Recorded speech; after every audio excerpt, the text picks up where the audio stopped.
¿Cómo están, queridos estudiantes? Vamos a continuar con las clases teóricas, ya finalizando este, este grupo para poder ir al segundo parcial. Bien, vamos a hablar de lo que es la muerte encefálica.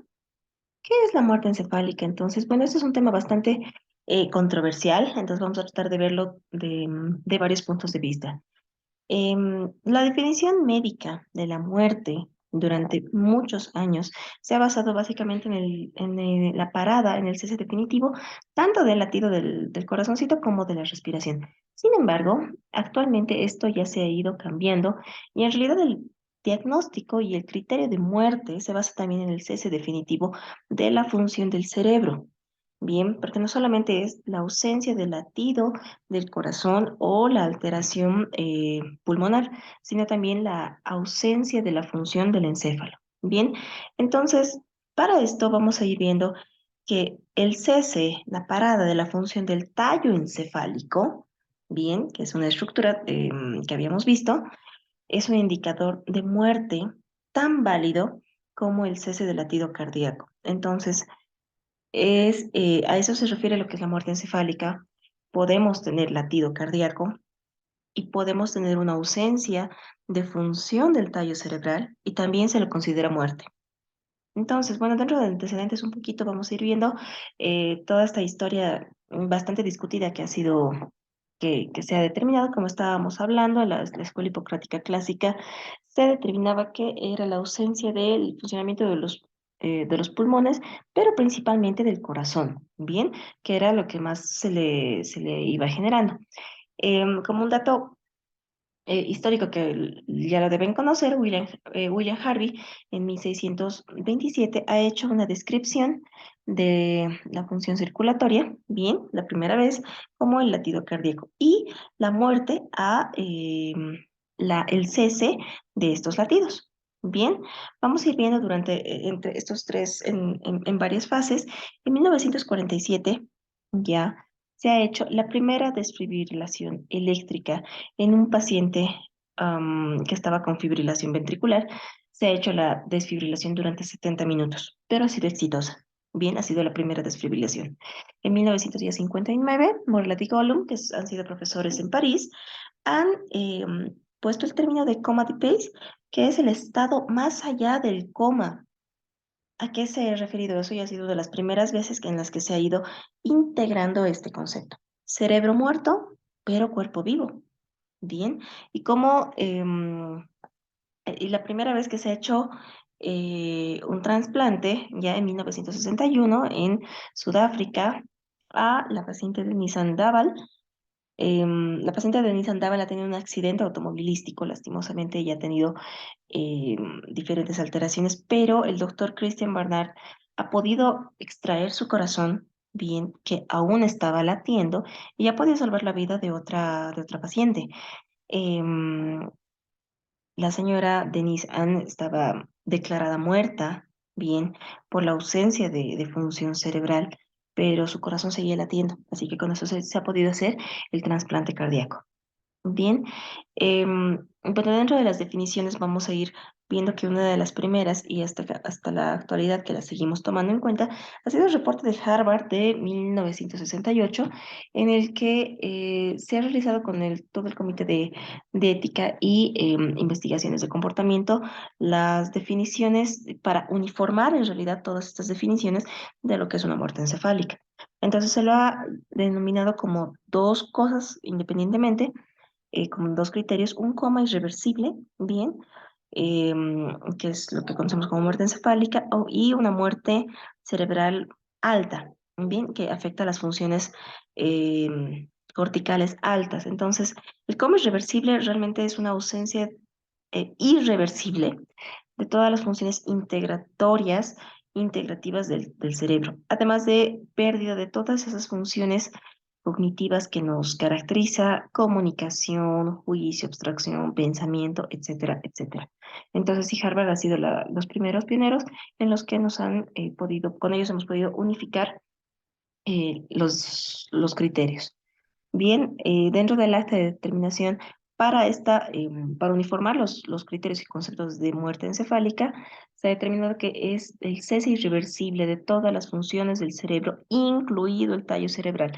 Como alerta muerta está definido así, el cese irreversible de todas las funciones del cerebro, incluido el tallo cerebral. Ya en 1981 eh, se han ido aumentando más criterios para poder establecer lo de la muerte encefálica, y esto ya nos ha ido em,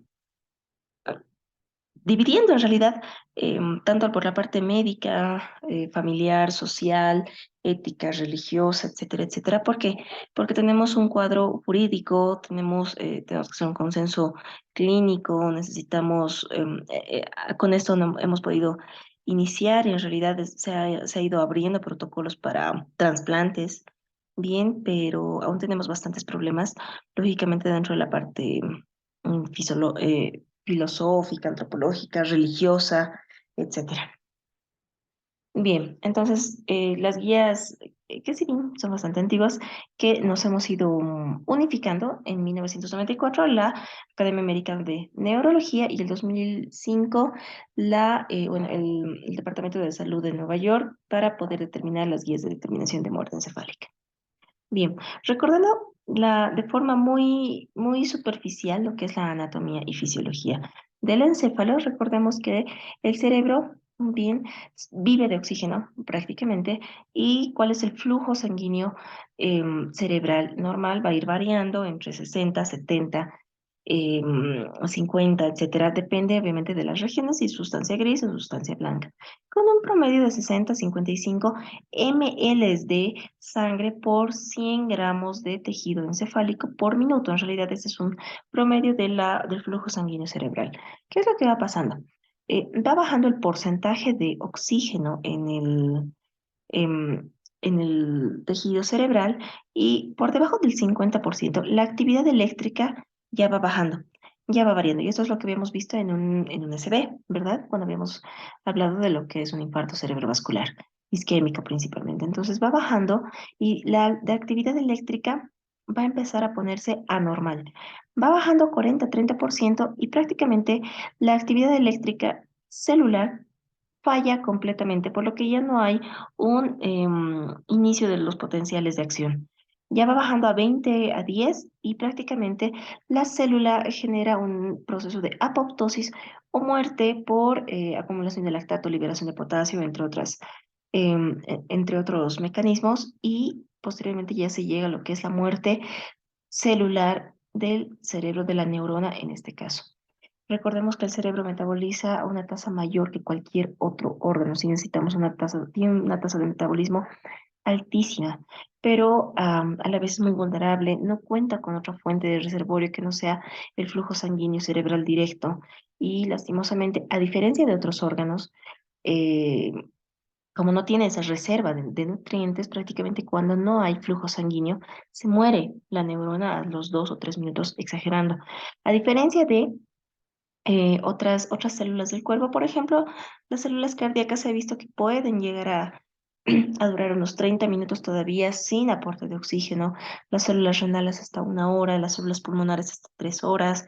Entonces, algunas otras células como la piel em, y demás pueden estar hasta unas 6 horas. Entonces, sí es bastante importante. A las 2, 3 minutos prácticamente las neuronas van empezando a morir, y se han determinado que hasta los 10 minutos, exagerando, todas las neuronas, absolutamente todas, han muerto. Entonces, si necesitamos de forma urgente el flujo sanguíneo en el encéfalo. Viendo lo de la anatomía, como ya íbamos hablando, entonces, ¿qué se refería? El cese de las funciones de la corteza cerebral y del tronco encefálico, lo que habíamos ido leyendo en conceptos previos. Todo esto este es un corte sagital de encéfalo, en el que podemos ver toda la corteza cerebral, lóbulo frontal, lóbulo parietal, lóbulo temporal aquí abajo, y el pequeño, el occipital. Bien, luego la ínsula, que siempre está por dentro, dentro del temporal. Bien, el cerebelo, y acá esta estructura que la conocemos como tallo encefálico o tronco encefálico, en sus tres porciones. En naranja va a ser el mesencéfalo, el puente de Barolo y protuberancia, y el bulbo raquídeo o médula oblongada. Bien, dentro del tallo encefálico, tronco encefálico, tenemos lo que conocemos como SARA, es el sistema reticular activador ascendente. Bien, las funciones de la corteza cerebral, ya habíamos ido hablando prácticamente todas las funciones cerebrales superiores, toda la parte motora, sensibilidad y toda la parte sensorial. El tallo encefálico en sus tres porciones ya mencionadas, bien. El mesencéfalo, ¿cuáles van a ser las funciones? Las principales, a grandes rasgos, de aquí va a salir la emergencia, tanto real como aparente, del tercer par craneal, que me va a generar la función pupilar, ¿ya? Y los movimientos oculares, porque es el motor ocular común.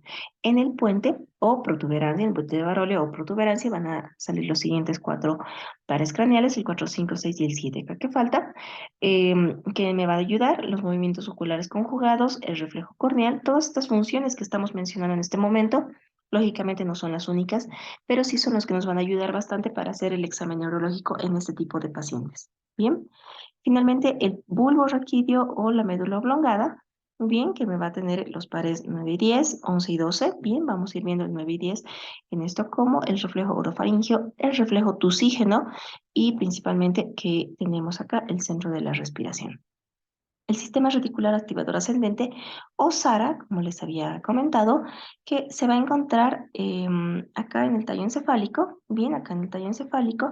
¿Para qué me va a servir esto? Va a ser prácticamente el control de nuestro estado sueño-vigilia.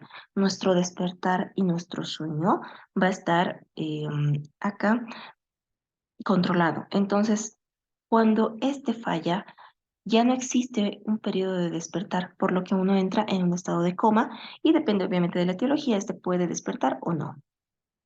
Bien, hablando ya de las etiologías para muerte encefálica, como vamos a ir viendo, hay muchas, muchas, muchas, siendo las más frecuentes probablemente las estructurales, como las encefalopatías anóxico-isquémicas.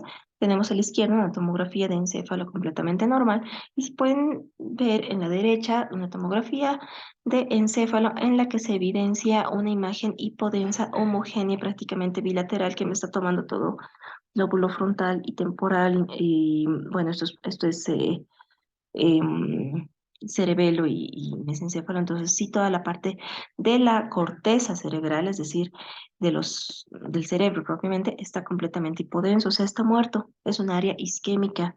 Bien.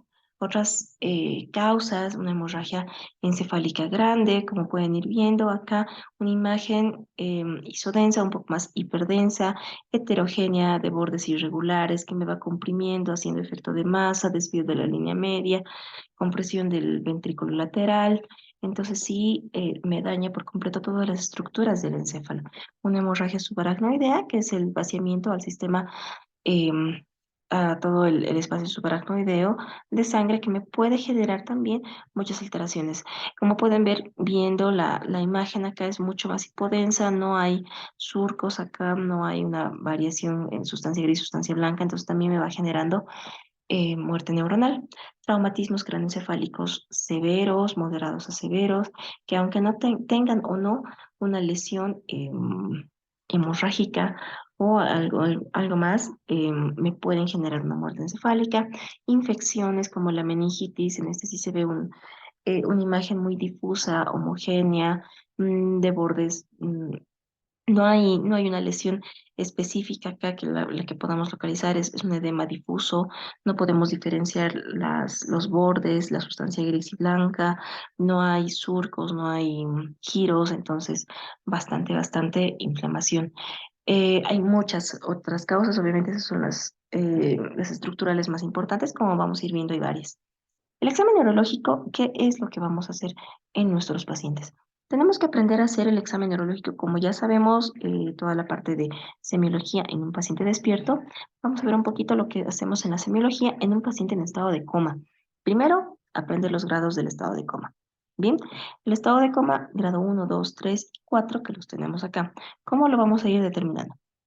Grado 1, paciente está con los ojos cerrados, pero puede localizar el estímulo nociceptivo, es decir, doloroso, cruzando o no la línea media. ¿Eso qué quiere decir?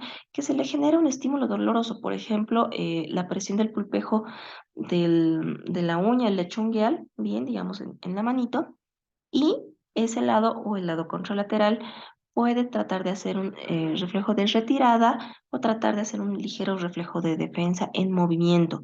No quiere decir que él va a abrir los ojos, se va a despertar y va a gritar de dolor, sino como un reflejo de respuesta de retirada que puede llegar a cruzar o no la línea media. Grado 2, igualmente con los ojos cerrados. Frente a un estímulo nociceptivo, ¿qué es lo que pasa? Hay una respuesta postural, ya sea de descerebración o de decorticación. Recuerden que estas posturas de descerebración o de decorticación son posturas tanto de una hiperextensión forzada de las cuatro extremidades o una hiperflexión forzada igualmente de las cuatro extremidades que viene como un reflejo ambos respectivamente. El grado 3, ojos cerrados y frente a un estímulo nociceptivo, es decir, un estímulo doloroso, sí llega a existir solamente respuestas vegetativas, es decir, taquicardia, aumento de la frecuencia cardíaca, hipo o hipertensión, taquipnea. Bien, entonces no va a haber un movimiento muscular de reflejo, de retirada, de reflejo, solamente vamos a tener respuestas vegetativas. Y el coma grado 4, ojos cerrados, ausencia de estímulo, la ausencia completa de respuesta a estímulos nociceptivos. No hay ningún tipo de respuesta. Esto prácticamente es posterior a un paro cardiorrespiratorio. Algo que nos va a ayudar bastante para determinar si está o no nuestro paciente en estado de coma es la famosa escala de Glasgow. No se olviden, tenemos tres valores a determinar, el ocular, verbal y motora. El ocular tiene 4 parámetros, el verbal 5 y la motora 6. Nótense que la mínima para la escala de Glasgow va a ser 3, un puntaje de 3 en 1, ojos cerrados que no responde nada, 1 en la parte verbal que no existe ninguna respuesta y 1 en la parte motora que igual no existe ninguna respuesta. En el grado de coma 2 y 3, o bueno, el 2, habíamos visto que puede tener una postura de decorticación o de descerebración que habíamos visto. ¿Eso qué quiere decir? Descerebración, que da el puntaje número 2, significa que el paciente, ante un estímulo doloroso, genera una extensión forzada, se extiende, empieza a estirar sus manitos, sus dedos, sus pies, como una respuesta refleja ante el dolor. Eso es una descerebración. Y una decorticación quiere decir, es una flexión forzada, es una flexión que va a tener ante cualquier estímulo doloroso. Entonces, en este puntaje se le va viendo si tiene o no esas posturas de reflejas ante un estímulo doloroso, se pone en la categoría 2 o 3 respectivamente. Recuerden que una escala de Glasgow por debajo de 8 ya se considera un estado de coma, entonces no quiere decir que coma es sinónimo de 3/15. Coma puede ser 8, 7, 6, 5, 4 o 3. Bien, y es por eso que nos ayuda bastante esta escala para ir viendo en qué grado de coma está. Bien, los reflejos craneales. Los reflejos craneales es algo que tenemos que hacer hincapié, tenemos que dominar dentro de la semiología básica para poder hacer un buen estudio de un paciente en estado de coma. El estudio neurológico, la semiología neurológica de un paciente en vigilia y en estado de coma es diferente. Entonces, por eso tenemos pero que dominar algunas cosas. Por ejemplo, los reflejos. Vamos a ir viendo para la valoración del tallo encefálico, en vez de hacer en un paciente despierto los movimientos oculares, esa famosa H o la X, la simetría facial, hacer que arrugue las cejas, sonría, que degluta, etcétera, para ver la sensibilidad facial, etcétera. Acá nosotros solamente nos abocamos a hacer los reflejos. ¿Cuáles son los principales dentro de los tres lugares que tenemos en el mesencéfalo, en el puente y en la médula? Cada uno tiene un centro, un centro de reflexión. Bien, en el mesencéfalo tenemos lo que son los reflejos pupilares, bien, los reflejos de la luz. En el puente vamos a ir teniendo lo que es el reflejo corneal y los movimientos oculares. Y en la médula oblongada tenemos el reflejo faríngeo, el reflejo tusígeno y obviamente está nuestro centro respiratorio. ¿Qué es lo que pasa? Nuestros pacientitos con estado de coma va a existir una ausencia de todos estos reflejos. Entonces tenemos que saber cómo valorarlos cada uno de estos y interpretarlos de forma adecuada. Reflejo fotomotor, reflejo corneal, óculo cefálico, óculo vestibular, reflejo faríngeo. Estos principalmente. Bien, ahora, existen otros reflejos o movimientos que pueden existir, pero su presencia no significa que no sea muerte encefálica, no excluye. ¿Por qué? Por ejemplo, el reflejo de triple flexión es un reflejo que se estimula la planta del pie y me puede generar una flexión forzada o una triple flexión forzada, depende del estímulo. El reflejo de Babinski, el signo de Babinski completamente conocido, hacer una media luna en la planta del pie generando lo que es el abanico. Y el signo de Lázaro. Este es un signo bastante interesante en realidad. ¿Qué es lo que pasa?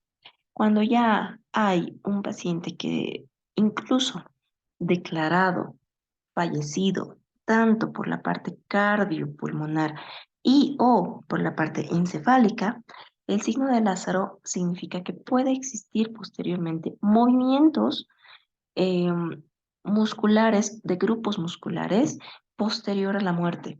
Esto no me representa nada, esto no me representa que esté vivo todavía. ¿Puede existir este signo? Sí.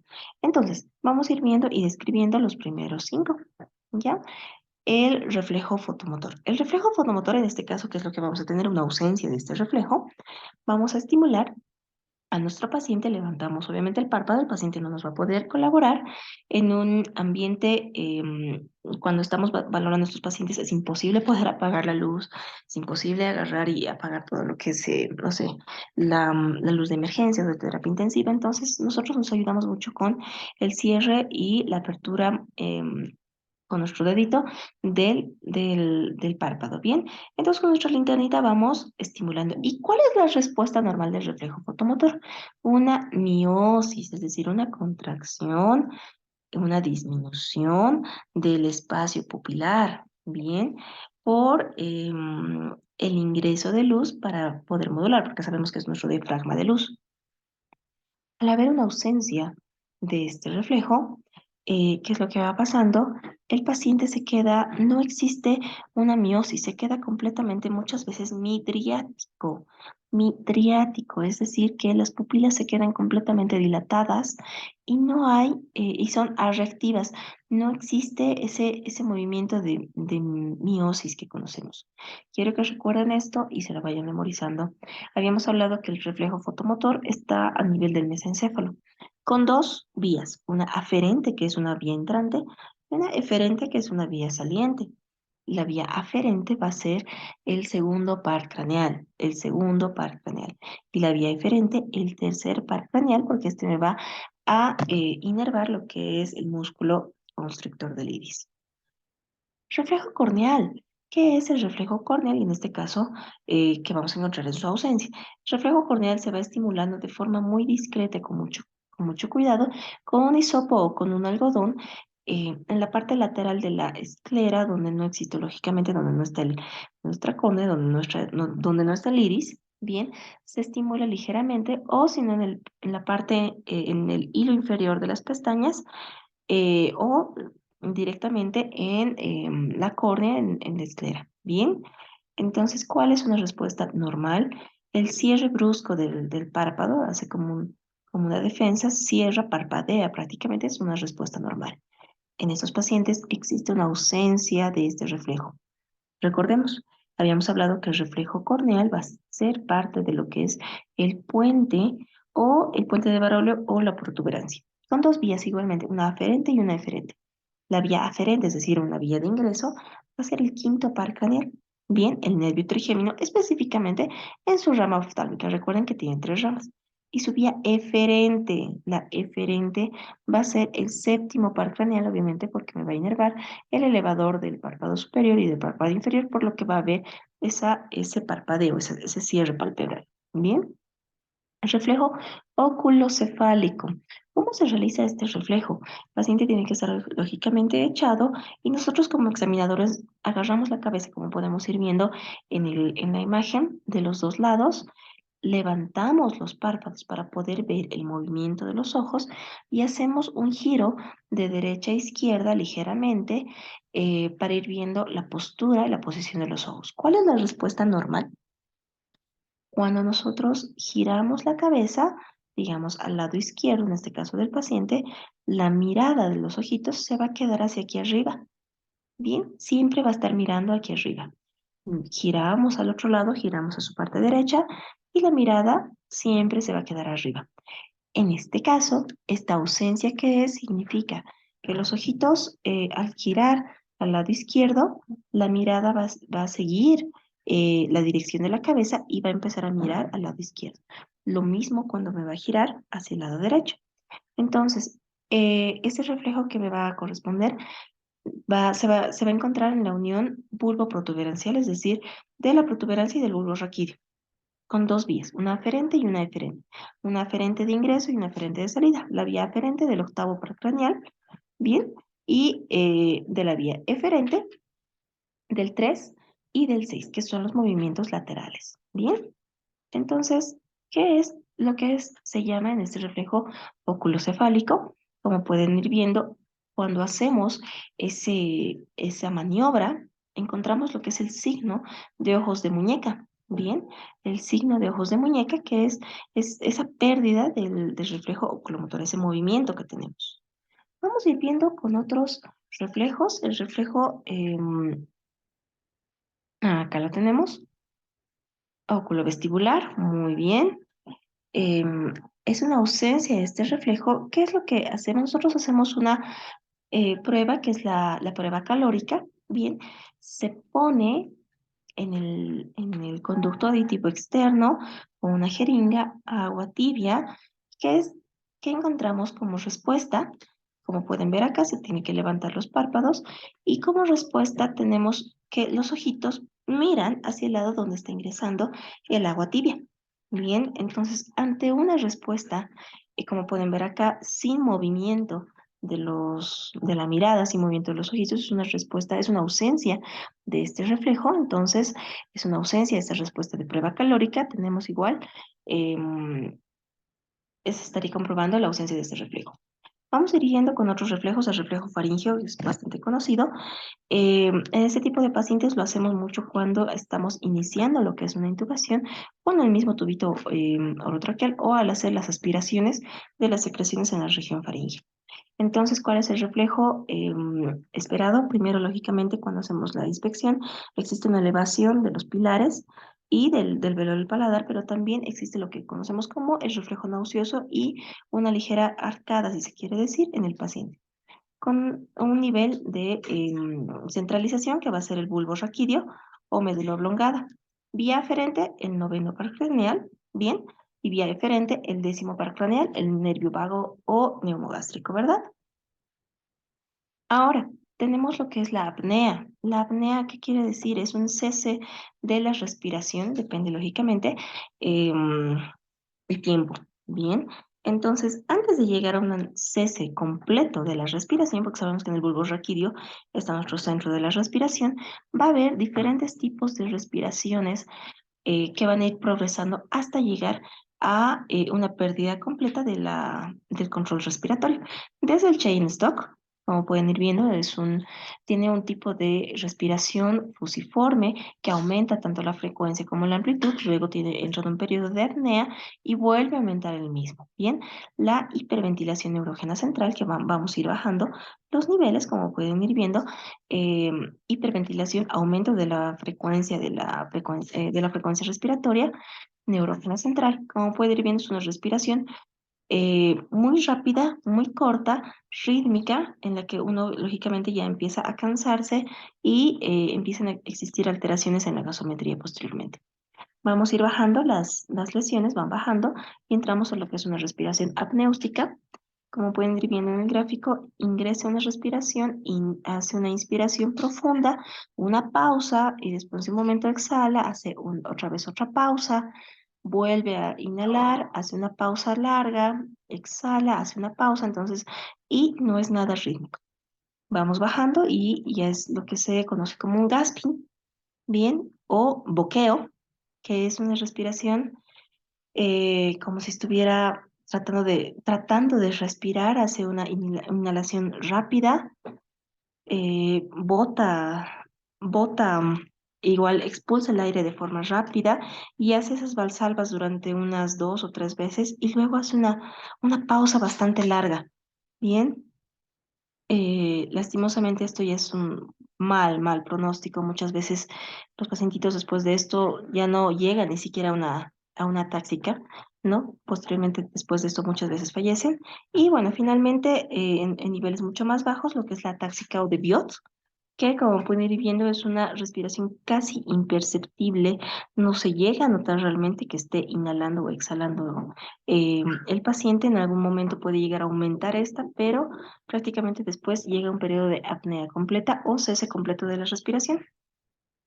Bien, ¿cómo vamos a ir haciendo el diagnóstico? Con todos esos datos clínicos que ya hemos ido aprendiendo, tenemos que determinar, según los comités y la escuela de Harvard que les había comentado en 1968 que habían determinado los criterios para poder hacer una muerte, los criterios de diagnóstico de la muerte encefálica, se van basando más que todo en 5 criterios. Bien, primero que tiene que estar en un coma profundo grado 4, como habíamos visto, de diferentes tipos de coma, ausencia de movimiento motor, ausencia de respiración, o sea, la apnea, ausencia de todos los reflejos de tallo encefálico, todos los reflejos que habíamos visto en un momento, hace un momento, ausentes, y ya el apoyo de algún otro estudio complementario, como es el electroencefalograma, que tendría que ser plano o isoeléctrico.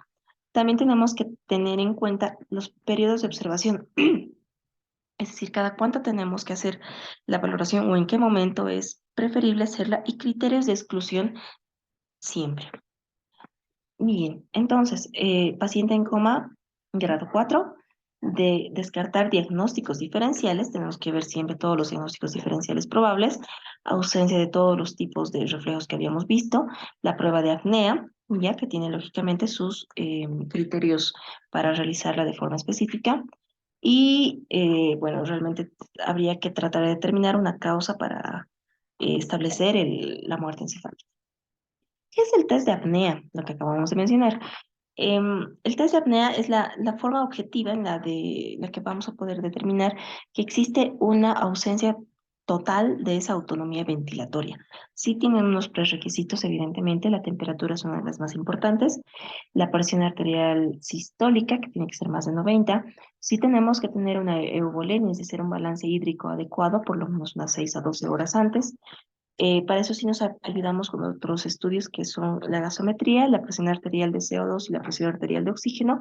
La presión arterial de CO2 tiene que ser más de 30 milímetros de mercurio en gases arteriales en ese momento. Y la presión arterial de oxígeno, ¿qué es lo que se hace? Tendría que estar por encima de 100 eh, milímetros de mercurio. La única forma de generar eso es en una hiperoxigenación en ese momento. Recordar que cuando el paciente está así, no está en una cama común, no está en sala de emergencias, no está en una sala común, está en terapia intensiva, conectado a un sistema de ventilación mecánica, un ventilador mecánico, entonces sí está intubado el paciente. Por lo que eso nos genera, sí tenemos que el test de apnea, porque como está intubado, no sabemos, ahorita en ese momento el paciente está respirando por la máquina, no sabemos si está o no respirando voluntariamente, o podría hacerlo de forma autonómica, ¿verdad? Entonces, para eso también nos ayuda lo de la parte de la hiperoxigenación.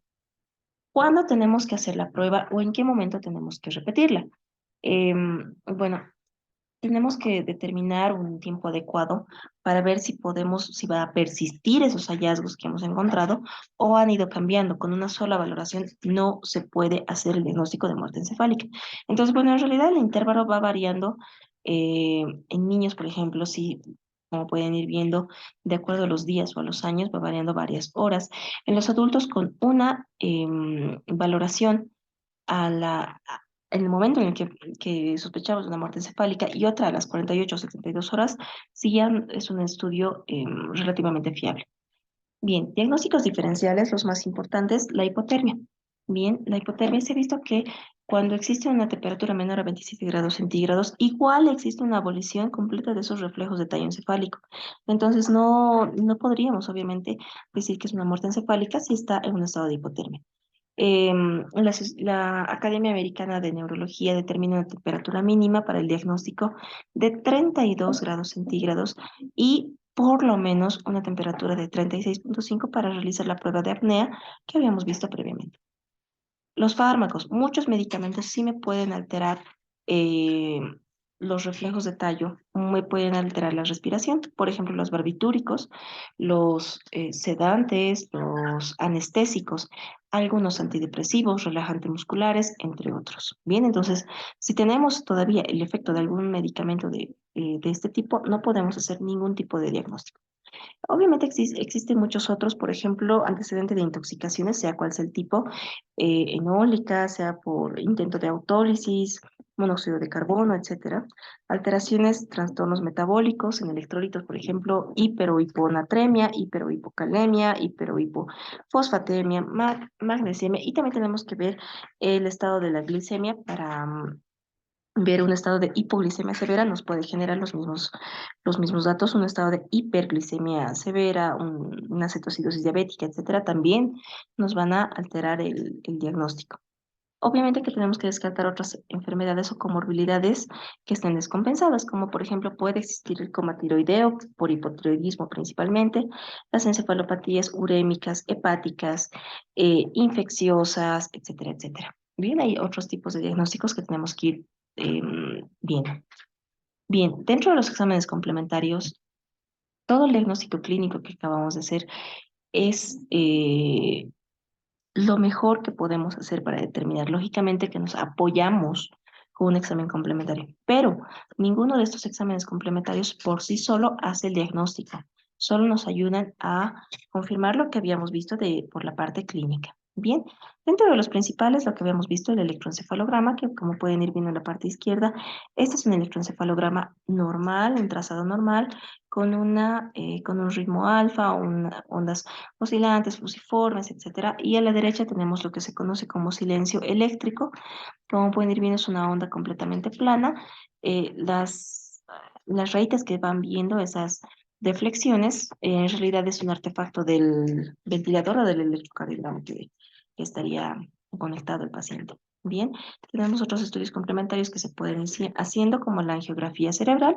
A la izquierda tenemos una angiografía cerebral normal y pueden determinar a la derecha una anormal por ausencia completa de flujo, como pueden ir viendo por una obstrucción o alguna otra alteración mecánica en este lugar. Ya no existe flujo en todo lo que es el sistema encefálico. En la resonancia de encéfalo, lo mismo, ausencia de, como pueden ir viendo hacia la izquierda, ya no existe el árbol de irrigación, no existe, no se puede determinar todas las arterias de irrigación, lo que también me genera una isquemia. El Doppler transcranial, que definitivamente nos ayuda bastante para ir viendo si existe o no este tipo de obstrucciones. Y finalmente lo que son los potenciales evocados somatosensitivos. Los potenciales evocados son estudios de neurofisiología un poco más específicos que me determinan si el paciente prácticamente va a tener una sensibilidad y a qué altura, si, o sea, si nosotros tocamos o estimulamos, digamos, la mano, en teoría esa información tiene que llegar hasta el cerebro. Entonces, con este estudio, los potenciales evocados, podemos determinar si esa información realmente llega al cerebro o se queda en algún lugar. Si se queda en algún lugar, estamos diciendo que desde acá, desde el tallo encefálico, digamos, no haya transmisión, entonces ya no hay vida en el tallo encefálico, hay una muerte del tallo encefálico, por lo que también nos ayuda este estudio de potenciales evocados. Bien, para concluir y conclusiones, como han visto, este es un tema bastante controversial, principalmente es muy complejo por la parte médica, por la parte ética, social, para la familia, y ahí entran otras cosas antropológicas, religiosas, etcétera, etcétera. Pero nosotros tenemos que saber manejarla, poder hablar con la familia, determinar. Este tema se ha hablado mucho en lo que es el trasplante y el protocolo de trasplante de órganos o ser donante de órganos. Es difícil decirle al familiar que su paciente está, que su familiar está muerto, a pesar de que su corazón esté latiendo, pero lastimosamente tenemos que ir viendo el apoyo esto de forma multidisciplinaria y incluso tenemos que tener el apoyo de psicología o psiquiatría en el caso que fuera necesario. Bien, eso sería todo. Muchísimas gracias a ustedes. Ya nos vamos a ir viendo para las siguientes clases teóricas.